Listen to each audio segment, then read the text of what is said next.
Good evening, folks. Dr. Freedom here with you. Times of Dr. News from in and around the universe that may amaze you, astound you, or just plain drive you batshit crazy. I can't believe some of the things I have been reading out there. You talk about smells like desperation. Now, I don't normally go off like this anymore before I go into the news. But seriously? Has the competition, well, there shouldn't be any competition. We're all supposed to be Whovians backing a show that we love.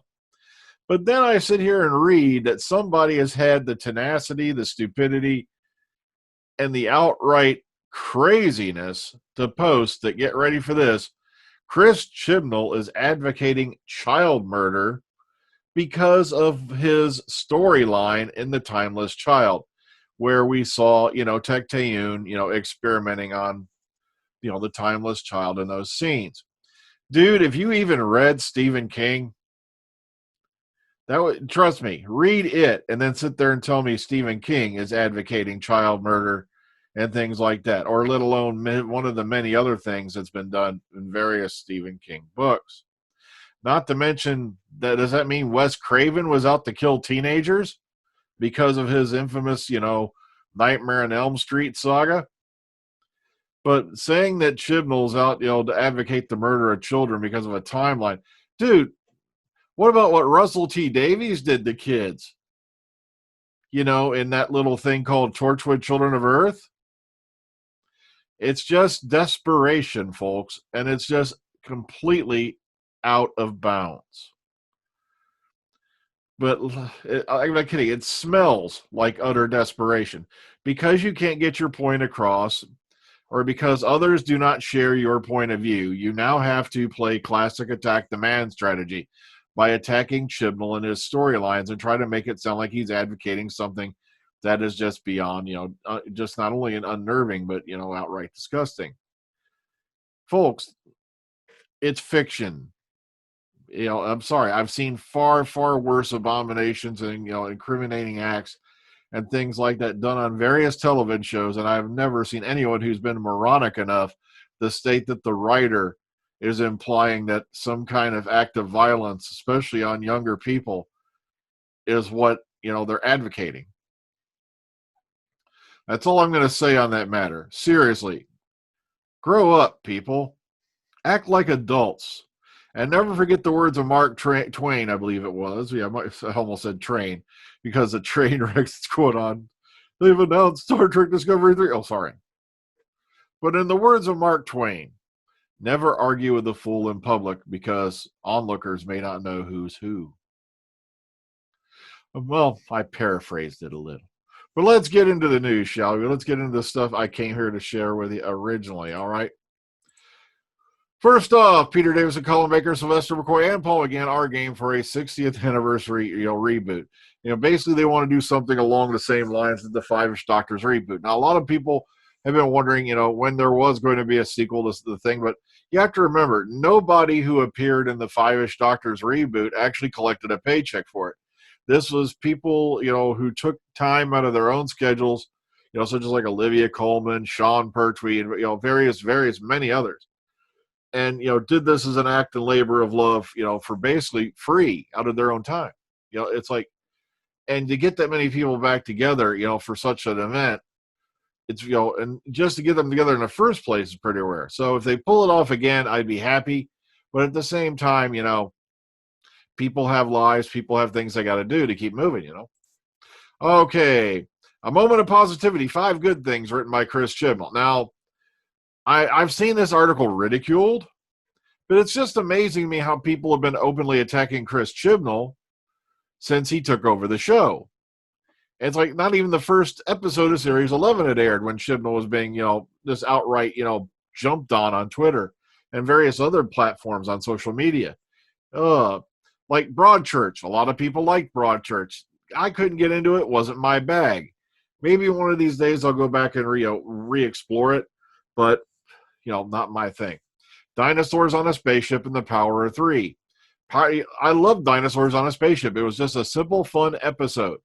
You don't, every now and then you got to sit back, wind down, relax, and just, have a good laugh, have a good entertaining story. Not to mention that little dark bit that happened to Solomon at the end. very well written bit there. But Power 3, like I said, I enjoyed it, but up till it got to about the end, and then it just got silly and ridiculous where, you have this big bad enemy that's feared in the Legends of Gallifrey, but you can get rid of them with a sonic screwdriver. So that part, I didn't like towards the end of Power 3. But other than that, fun episode, entertaining. And here's the one that really got people going. P.S. This was one that wasn't even filmed. This is one that, because of the unavailability of, I believe it was the actor's name's Brian Williams, right, who played Rory's dad. Sorry if I'm screwing it up. I'm going off the brain nugget here. But he was not available at that time. He had other obligations. So it was never filmed, this little add-on. And I've seen people break down and cry just by the reading of this set to a storyboard. Yet Chris Chibnall can't write. He's mediocre. Can't evoke feeling. Okay, the conclusion of Torchwood Series 2, which I believe they're talking about when you get around, if I remember right, the last episode was like Exit Wounds or something like that. Oh, goodness gracious. Torchwood Series 2, actually pretty damn good, to be honest with you. A lot of really good episodes there, especially, as they state here, Exit Wounds. That one really knocked everybody for a loop. But they had to show, hey, look, this is not a safe job. And as they've shown and tried to explain to you through various different examples across this series, people who work for Torchwood don't tend to live long. And that really knocked it home. And, of course, they bring up Doctor Who, which, once again, everybody's been harping on Chibnall since he took over. Now, I can agree Series 11 was not as exciting as it could have been. It wasn't bad either. It had its share as duds, like every season does. That's what I can't figure out. But then Series 12, boom, they step in and they knock the game up a little, just like they did with Peter Capaldi. Things started off just a wee bit there, but then they started notching it up. Same thing with Jodie's Doctor. But, of course, since there are certain differences, which I won't mention because I wouldn't dare call people names, it's like the whole argument's invalid. So there's also, right here, Chris Chibnall's co-writer credits on Rosa and Can You Hear Me?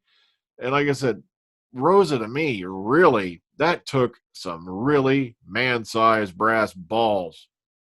I'm talking cannonball. We're talking, because once again, I didn't think that one place if you ever told me, a couple of years ago, that the Doctor was going to go to the South in that time period, in the future, I would laugh in your face, because I was like, it's never going to happen, because either you'd have to water it down to the point it was of unbelievability, because it was such a grim and horrible time in our past, especially, in the grounds of discrimination, racism, and things like that.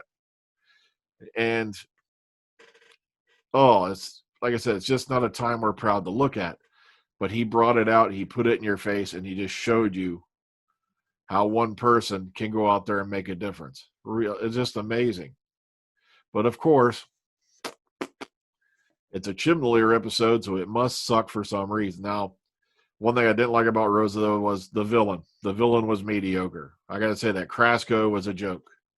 But the main storyline was enough to more than make up for that, as far as I'm concerned. Okay, David Tennant's wife, Georgia Tennant,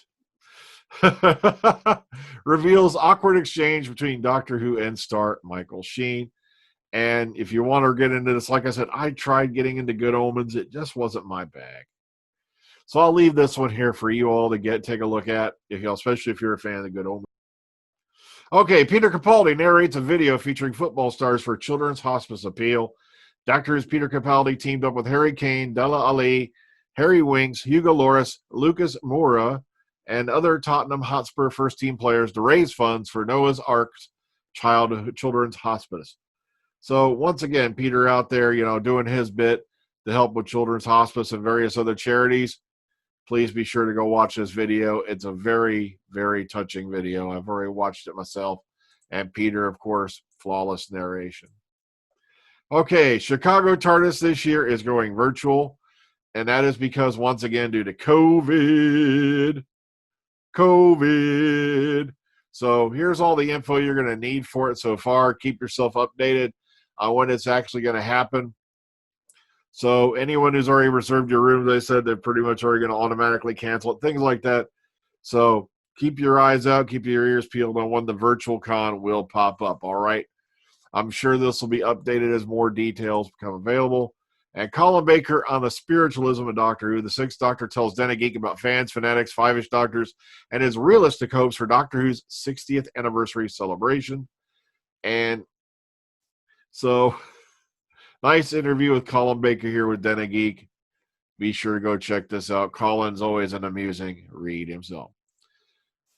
So once again, it's gotten to the point now that certain people have gotten so sad, so desperate, and so just plain obvious with their, apparent bigotry towards this latest series of Doctor Who, that they are now nitpicking in what I call the stupidest way, which is by saying that since in the Timeless Children, that the child was forced to regenerate so many times, that this is advocating, that Chris Chibnall is advocating child murder.